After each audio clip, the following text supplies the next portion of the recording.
Hi, I'm Dr. Eric Andersen, and I'm from the Ballston Spa Veterinary Clinic. We're here today to tell you everything you need to know about parasites in the Northeast, how to protect your pets and your family from these critters. We're talking about ticks, fleas, mosquitoes, and worms, and we're going to give you all the details to protect everyone from those guys. So sit back, relax, and Dr. Danica Salamun is going to start it off telling us all about fleas. Hi, I'm Dr. Danica Salamun. I'm here to talk about the insect everyone hates, the flea. Everyone would like to think that the dog or cat they've got does not have them, but unless you use a flea comb, it can be very hard to spot these little critters. Itching, scratching, hair loss are the main issues you want to watch for, but we also worry about tapeworms. In kittens, puppies, and the geriatric pets, we worry about blood loss. People can pick up a very debilitating disease called cat scratch fever or Bartonella if their cat is carrying the disease from fleas. So the best prevention is to keep your dog or cat on flea control year-round. This is really important in the wintertime. Our houses are still nice and warm, so we will get fleas there all year round.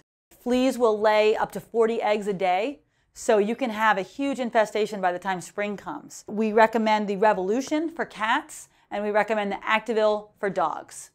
In addition, your doctor might add Comfortis or Capstar. And if there's a big environmental problem, we might also add a spray like Cyfetrol. If you have a concern about a current flea problem on your dog or cat, please give us a call right away because we would love to get them comfortable as soon as possible. I'm Dr. Andersen, and I'm talking about ticks. The two big ticks we face in the Northeast are the brown dog tick, some people call it the wood tick, and its a smaller relative that with the bigger problems, which is the deer tick. Ticks are bad for three main reasons. Number one, they carry disease. Number two, they've become a 12-month problem in the Northeast. And number three, they're difficult to repel and kill. Ticks carry disease. They carry Lyme disease, anaplasmosis, ehrlichiosis, and some new emerging diseases that may even be worse. Ticks are a 12-month problem, so you must be vigilant about applying your products every month. The three that we have in the clinic and recommend, number one, the Canine Advantix, which has the permethrin. I must put it on every month. It doesn't last longer than that, especially for the ticks.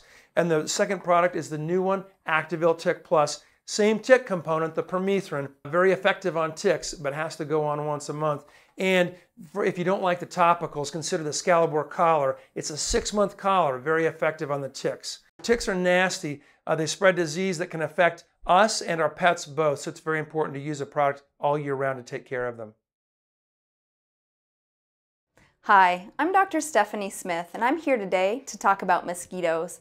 We all know mosquitoes are annoying, but they can be more than annoying to our pets. They can be downright deadly, and that's because mosquitoes are the vector for heartworm disease. Heartworms are parasitic larvae that can be spread when an infected animal is bitten by a mosquito, and then that same mosquito bites our dogs or cats. These parasitic larvae will enter the bloodstream and grow into large worms that can then lodge into the heart and vessels of the lungs, causing devastating side effects. Unfortunately, the prevalence of heartworm disease seems to be increasing in our area and now has become a year-round concern, and that's due in part to the mild winters we've been experiencing over the past several years. The key to protecting your dogs and cats from this devastating disease is yearly testing and once a month year-round heartworm prevention. Here at Ballston Spa Veterinary Clinic, we offer TriHeart Plus, which is a tasty chewable given once a month to your dogs, and Revolution, which is an easy-to-apply topical medication applied once a month to your cat.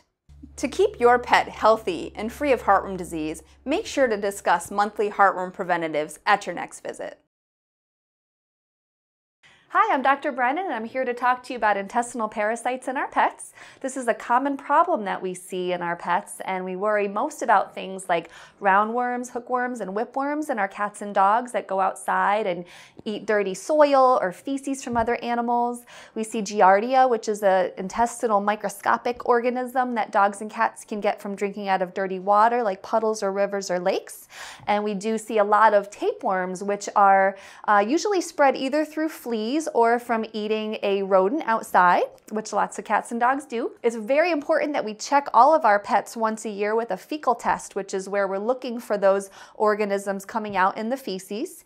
It's very important to just routinely screen, but we also want to check any animal that's having diarrhea, vomiting, or weight loss, as that can be symptoms of parasites also. We do worry a lot about protecting our family as well from these intestinal organisms, which can be passed from animals to people.